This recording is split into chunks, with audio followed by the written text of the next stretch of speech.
we are going to look at the first of our demos for this set of videos. I'm going to take up the same example that we have been working with all this while, which is our so-called smart timer, and see how we can integrate it with Renode, right? So a lot of the examples that I'll be showing over here, I'm not going to be showing the exact details of how to do the compilation and so on. There will be separate exercises where you actually walk through all of those. But for now, I'm going to work with pre-compiled versions of whatever we have, right? The purpose of this demonstration is to show a very simple example of cosimulation, right, without an operating system. Very soon after that, we will get to using an operating system, and you will see that with a more complex example. So there are 3 steps involved over here. First, I want to make sure that I can actually varilate my smart timer. What do I mean by varilate? So there are 2 terms used over here. Ultimately, what it means is simulate using varilator, but the process of varilation is almost used as a verb to indicate the process by which we take our Verilog code and convert it into C++ code. Right? So when we say you varilate the code, you are not really talking about simulating it, you are talking about converting it from Verilog to C++, which means introducing the notion of time, bringing in all those functions which step through time and so on. Right? Now, what that means is at the end of that, I know that my RTL works in some appropriate way, and what I need to do after that is to basically generate a cosimulation. Now for that, I need to have some ARM code. We already saw how Renode works. I bring up a platform, and within that platform, I have an ARM processor on which I'm going to run some code, right? So I need to write the ARM code which is going to configure the timer and actually get some data running on it, right? And finally, I'll write a Renode script which puts both of these together, create the platform. As one element of that platform, we will attach this smart timer. But now, instead of the previous examples where we basically looked at a memory mapped stub or a dummy peripheral, here it will actually connect with our RTL. Okay, and so what we'll see is that we will actually be able to run bare metal, right, on the emulated CPU plus the real RTL code. Okay, so let's get to the demo.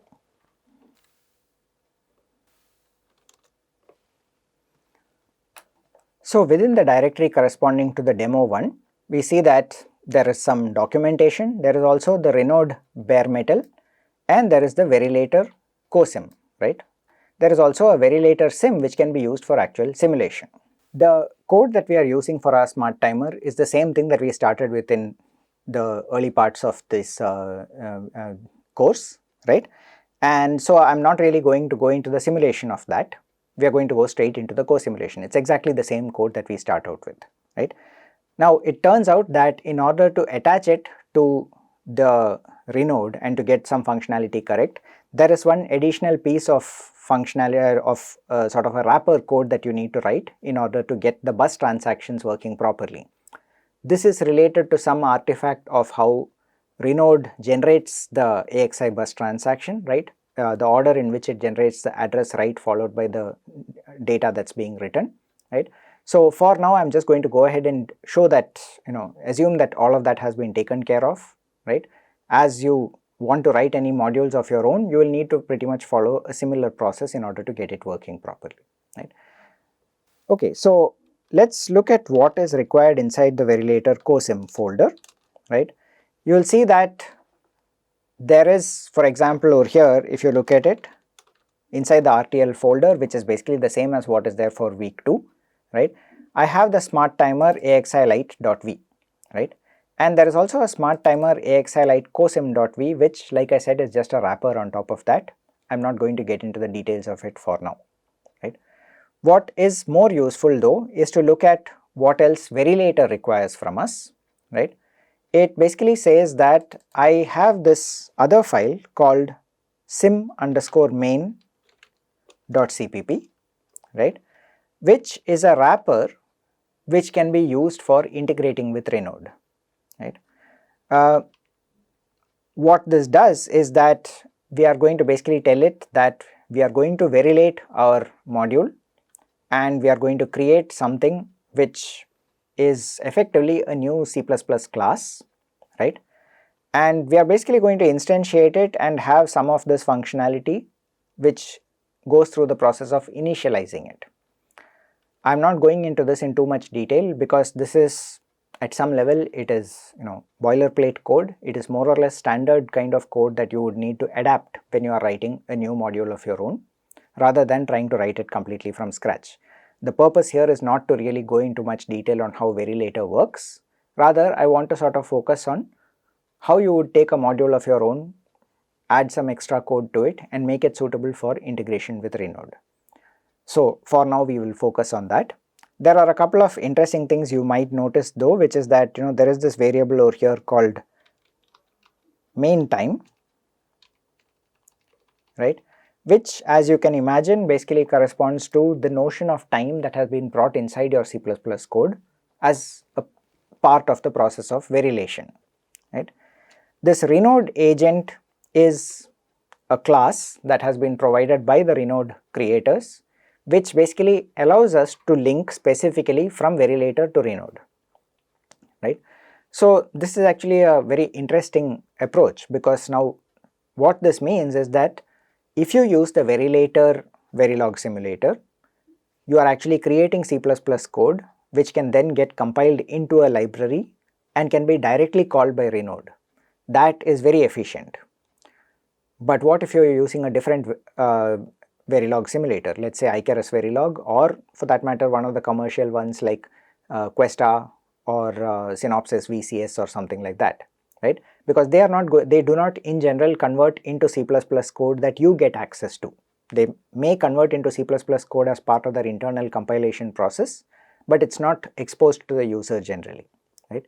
So this kind of fine-grained integration between Renode and a simulator is not possible with other simulators, only with VeriLater. That doesn't mean it's not possible. If you do want to use something like Questa or Synopsys VCS, there is another approach called DPI, the Direct Programming Interface, which is something that is built into System Verilog, right? System Verilog has this notion of the Direct Programming Interface, whereby you can have your simulator actually running on one side, and by means of network sockets it's able to communicate with some other simulation that you have. That's in some sense a much more generic approach to the problem, but for now we are going to go with the VeriLater approach because it's simpler to implement and just pretty much works out of the box with Renode.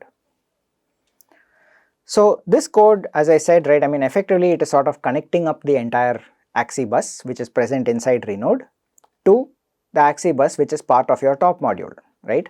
And in the process I need to do some type conversions and so on. All of that is handled by the C++ code.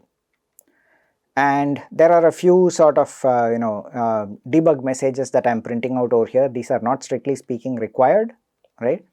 All that you need to do is this part, which is initialize the agent, right, and something else which after that connects natively to the Renode emulator, okay, and that's pretty much it. So it's like a fairly standard template of code, right? If you look carefully at it, you will see that the parts that relate to the specific smart timer module are very less. Most of it is more or less standard code which can be used even if you had a different kind of device. What is interesting though over here is it assumes that you are using the AXI bus. That is how it is connecting between the two, right? Okay, so now that we have taken a look at this, what needs to be done is that you need to build this, right, and that happens using another software called CMake. Once again, I am not going to go into the details of how that works, etc. It's a fairly standardized compilation process where the details will be specified as part of the lab material. But finally, what happens when I do this is inside the build folder, it creates this file called libvtop.so, right? libvtop.so, it's of course a name that we chose, but the .so is important. What .so indicates is that this is a shared object, right? It's an object code, which means that it is the result of compiling certain functions in C into machine code. It's a shared object, meaning that those functions have been sort of put into the object file in such a way that they can be loaded into memory and then be called by some other program, okay. So this is a common procedure that is used in Linux or most operating systems for being able to call functions that were written by, let's say, one group of people by code that is being written by another group of people. You don't want to have to always rewrite, so you can basically dynamically load functions from somebody else's libraries, right.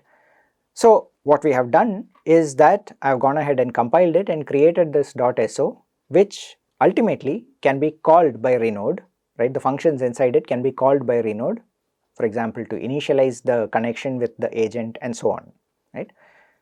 And once that is done, let's go and see, okay, how do we actually run the simulation. So for that, I am going to go into the other folder over here, which is called Renode_bare metal, and you will see that over here there is another folder called src, which contains this file called timer_test.c, right. And timer_test.c should look familiar, right. This is basically just a bare metal code. It directly defines a timer base address, right, this 7 followed by zeros, right. I am also defining a different address corresponding to a UART. Now this is sort of required because the standard UARTs that are connected on the Zinc processor require slightly more complicated device drivers, which are not that straightforward to implement in bare metal. So even though the Zinc platform on which we will be emulating has UARTs connected to it, I am finally going to just attach another UART onto it and use that in order to print out any messages. But this is not really part of our co-simulation. This is going to use the standard Renode UART peripheral, right. So once we have all of that, right, there are a whole bunch of extra functions which are mostly for printing stuff out onto the screen, right. What is useful to us is these parts over here, where for example I can write something like timer period equals, right. Now how does this work? If I look at it, right, I go up to the top and I find that timer period has been defined as a pointer to this particular address, right, which means that just by using timer period equal to, I will be writing into this particular address because I have defined it as a volatile pointer, meaning that there is no caching or any other problem over there. It will be defined as a volatile, it will be defined as a direct write through into this particular address. So it will take the timer base address, which is defined out here, add the offset corresponding to the period which we have defined in our Verilog code, and write into that, okay. So far so good. This pretty much looks exactly like the bare metal demo that we used even earlier with the memory stub, right, that we used for emulating our smart timer. So how are things different over here, right? So the rest of this code actually looks fairly straightforward, so I'm not really going to spend much time on it. Instead, what I want to do is to go and look at the Renode folder itself, right, which contains our actual Renode script, and it also contains an extra platform file over here which tells us how to find the smart timer. So let's look at both of those one by one. I'm going to first look at the platform script, the smart timer platform script. Right. So here you will see this first line over here after the comments is actually just the UART. I mentioned earlier that I'm going to add in a new UART because the standard UARTs that are available in our Zinc 7000 platform require slightly more complicated drivers for bare metal, so I didn't want to get into that. The next line is the one that's interesting, the one that says smart timer. If you look at it, it says that this is a co-simulated peripheral, right? So what exactly does this co-simulated peripheral mean? It's basically telling you that this co-simulated peripheral is one class that is present inside something that is there as part of the C# code already built into Renode, right? It also tells you that this particular thing is attached, it tells you the bus at which address at which it is attached, as well as the address range, right? And then there is this number out here called the frequency. We will get back to this later because it's actually an interesting thing to play around with, right? So for now I'm just going to leave it at this particular value, right? The other file that we want to look at is the Renode script, As we have seen over here, right, it basically looks fairly standard. It uses the sysbus, it loads the platform description for the Zinc 7000. Now this has pretty much everything that we have been using in the previous demos, including the one where we loaded Linux, we loaded a platform driver and so on. But now we are also saying load another platform description which is from the smart timer cosim.ripple, which is what I just showed you a moment ago, right? So in other words, at that point, as you will see, that contains information saying there is something called a smart timer, which is a co-simulated peripheral and is present at the address 7000, etc. Right? But Renaud doesn't really know anything about the smart timer except for the fact that it has been told it's a co-simulated peripheral. In order to actually run, it needs to know where to get the information for that peripheral from, and that comes on this next line, right? It basically says the smart timer, the simulation file path on Linux systems at least, is present at this location, right, which is basically the relative path, right? It's present in the very later cosim/build/libvtop.so, the file that I just showed you earlier. Okay, so this line is important. That's the one that's actually telling Renaud where to find the very related code, in other words, where to find the Verilog simulation for all practical purposes. Okay, and I'm also going to show the UART2 analyzer, right? So get the output onto that, which I had just added as part of the smart timer cosim.ripple. I'm going to load in this timer test.elf, the one that I have just compiled, right? And load that, get things running and so on. The rest of this is just the standard things that we do with Renaud. Okay, so let's see what happens when we actually try to run this. And what I can do is just type in the command Renaud and straight away give it the name demo1.resc. I need to give it the correct path, of course.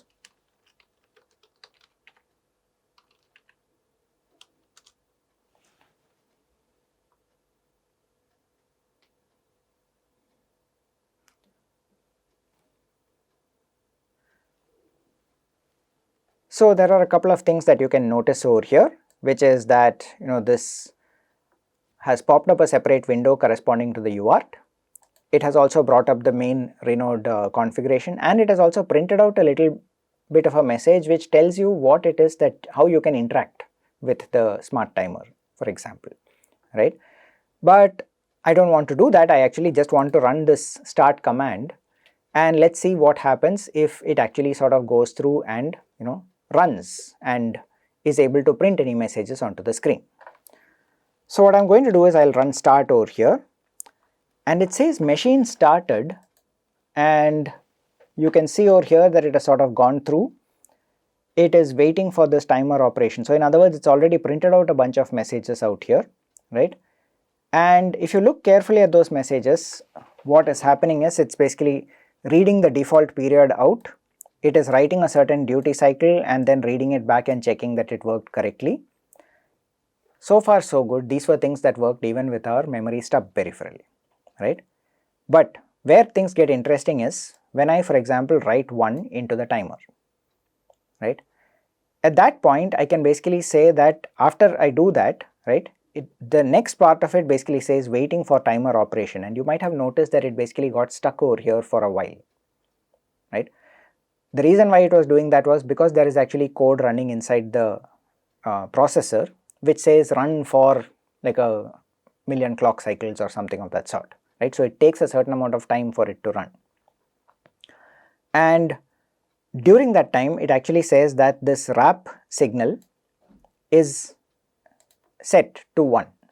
Okay, so it waits for a certain amount of time, and after that when it checks the status register by reading it back, it finds that the wrap signal has got set to 1. Okay, now if you recall what we defined about the smart timer, the idea was that the status signal will have the lowest bit, right, the bit 0 set to 1 when the counter has crossed over the duty cycle, or rather when it has crossed over the entire period and has started the next iteration, right? So it is also a sticky bit, which means that once that wrap signal is set, it remains set until we clear it. How do we clear it? That's using what we called a W1P. In other words, if I write 1 to the status signal, it will then go in there and it will actually clear that particular bit. Okay, and you can see that once that has been done, I clear this by basically writing 1 to the status bit in order to clear it, and you can find that the status after that becomes 0. Now these were things which were not happening in the memory map peripheral. Over there, if I write something into the status bit, that's when the value in it changes, and whatever I write just gets stored over there and then gets read back. Here it's not exactly the same thing, right? For example, I can actually go in here into the Renaud monitor and type in and directly access the memory locations, right?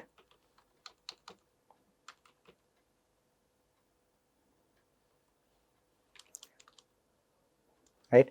So 0C, for example, corresponds to the status bit, right? 00 corresponds to the control bit. I can write